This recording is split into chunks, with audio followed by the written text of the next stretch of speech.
يا أرحم الراحمين ارحمنا.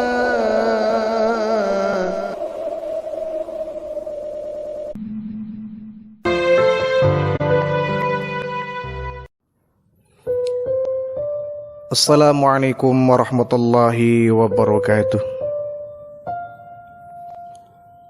Saudaraku yang beriman,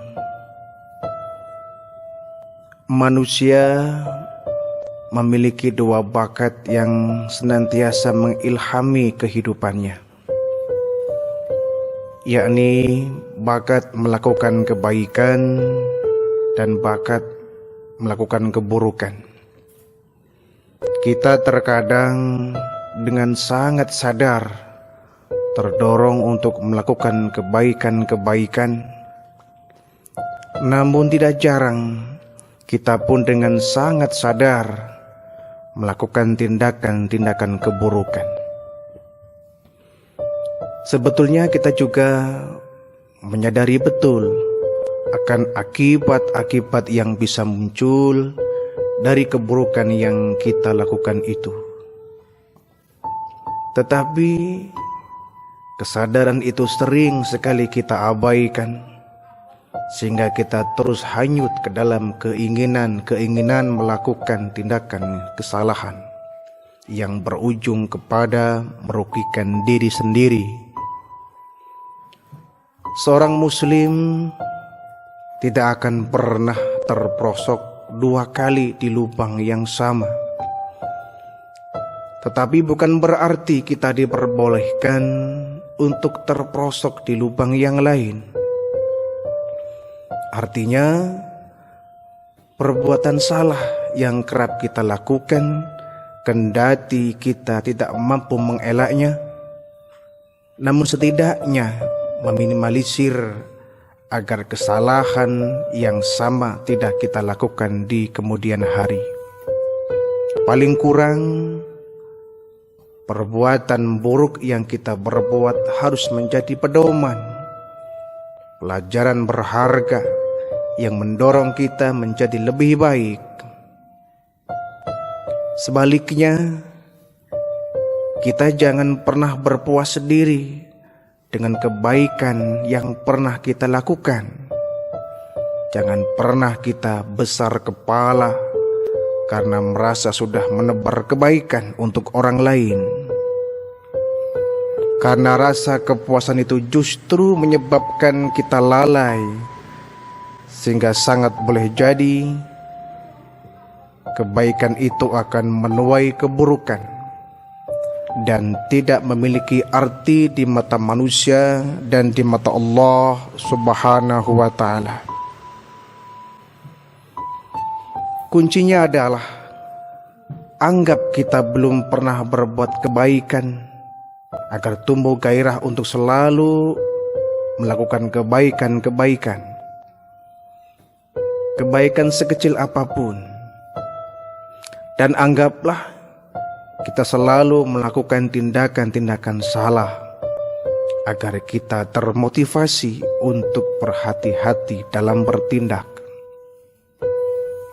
Itulah tujuan dibekalinya manusia dengan akal dan pikiran, sebagai filter untuk menyaring mana tindakan kebaikan yang semestinya ia lakukan dan mana tindak kejahatan yang semestinya ia tinggalkan.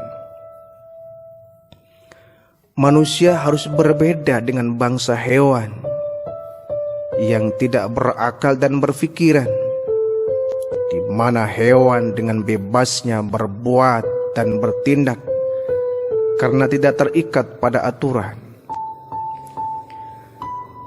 Tetapi manusia, makhluk yang kelak akan diminta pertanggungjawaban jawab di hadapan Allah Subhanahu wa ta'ala, harus mampu memetakan dirinya, manakah tindakannya yang akan mendatangkan manfaat dan manakah tindakannya yang akan mendatangkan mudarat. Di saat itulah betapa bernilainya sendi-sendi agama, sebagai lentera untuk menerangi jalan hidup manusia. Dengan agamalah manusia akan ditunjukkan kepada arah yang lurus, sehingga di sanalah akan muncul jalan-jalan kebaikan dan akan mempersempit kemungkinan munculnya jalan-jalan keburukan. Walaupun tidak menampik bahwa manusia adalah makhluk yang tidak bisa lari dari tabiat salah dan lupa, namun ia akan mewarnai setiap tindakan salahnya dengan mengiringinya melakukan tindakan-tindakan kebaikan, dengan harapan perbuatan baik yang ia lakukan dapat menutupi perbuatan salahnya. Hadis berikut ini patut kita renungkan. Wa an Abil Abbas Abdullah bin Abbas radhiyallahu anhuma ar-Rasulillah sallallahu alaihi wasallam fima yarwi an rabbih azza wa jalla inna Allah ta'ala katabal hasanati was sayyi'at thumma bayyana dhalik faman hamma bihasanatin falam ya'malha katabahallahu lahu indahu hasanatan kamilatan wa in hamma biha fa'amilaha katabahallahu indahu asra hasanatin ila 700 dhi'fin katsiratin wa in hamma bisayyi'atin falam ya'malha katabahallahu hasanatan kamilatan wa in hamma biha wa amilaha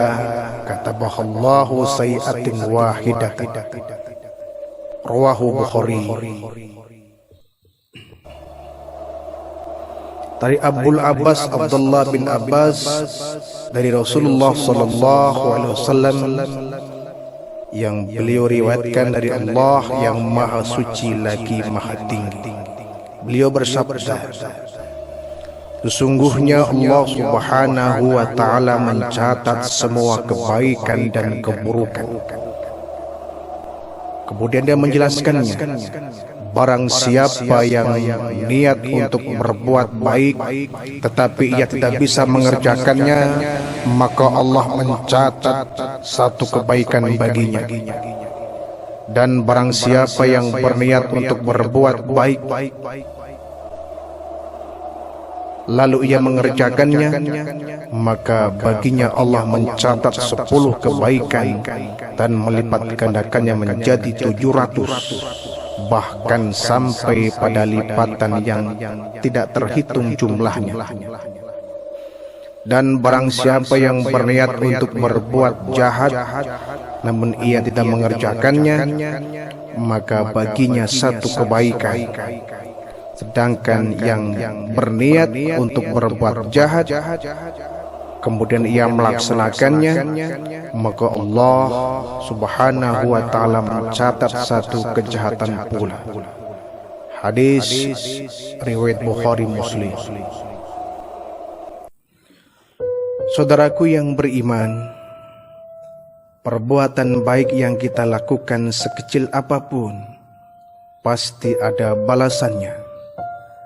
Demikian juga perbuatan buruk yang kita lakukan sekecil apapun pada akhirnya akan ada pembalasannya juga. Maka dari itu berhati-hatilah kita dalam berbuat. Wassalamualaikum warahmatullahi wabarakatuh.